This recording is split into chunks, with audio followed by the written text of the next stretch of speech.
Hey guys, we'll be back again to this new video tutorial with the OSP Pro from Uganda. Now this will going to be our can I say the 5th or 6th video in my mysql with the Python. Now simply today here I'm going to show you how can we simply use what known as you can either use the loops. Now I'm going to show you just to use loops and to see how can we pick up the information from the database. Now if you check on the previous, this is what we had something like, maybe give assumption, if you try to run we could find something bit like that. If you try to cross check, that's what we got on the previous video, that's what we have. You get, if you try to remember very well, this is what we have on the previous video. Now I would like this to be in form of real columns, and rows. So let's see how can we come up with that very fast, then we can simply see how to generate that very fast. Okay, now let's do this. Come back here on our program. Now if you try to cross check on the print could definitely print for us the information in this kind of format. Now if you don't want that such kind of stuff, let us just comment down a little bit of this at the print function, whereby at the moment if you try to click on print, yes, the query is okay, but I think you can see there's no results. Now let's just generate that very fast by we coming down here and try to make at least a loop. Now I'm going to just show you using maybe in this video I may use, let me just use in loops, let me just use one known as for loop. Yeah, let me just use for loops here today. After using the for loops, maybe another video will show how to use do while and for and while loop.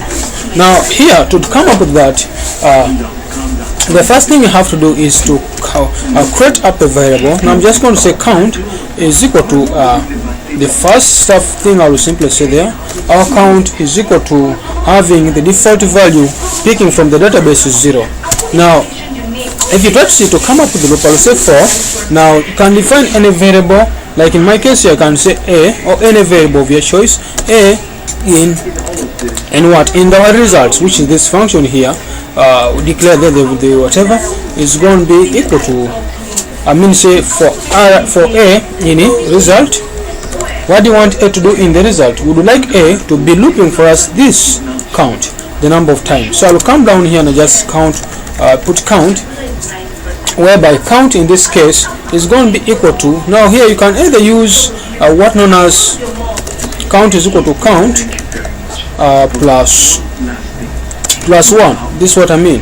Now if you try to cross check here, it's going to be looping up for a in results, because our result is this very function we have. Now I would like it to be for a in results, so a plus 1. So next time when we try to tell the program, we would like just like this time around the program to print for us a, because a in simple term is what we happen to declare for a in results. Count is equal to count plus 1, or you can simply say count plus plus. So if you try to compile here and try to run, you will discover that we shall get functions like this. We shall have our stuffs in a row and columns like that. You get, so I have 3 columns and something like 7 rows.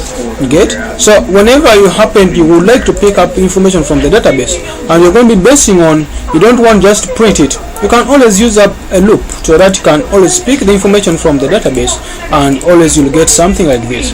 Now it does not matter which type of loop you're using, either doing while loop, for loop, or a while loop, or do while. So my friends, if this video happened to help you, please make sure you subscribe to OSP channel, and please comment down and maybe let us know what else would you like us to come up with in the next time.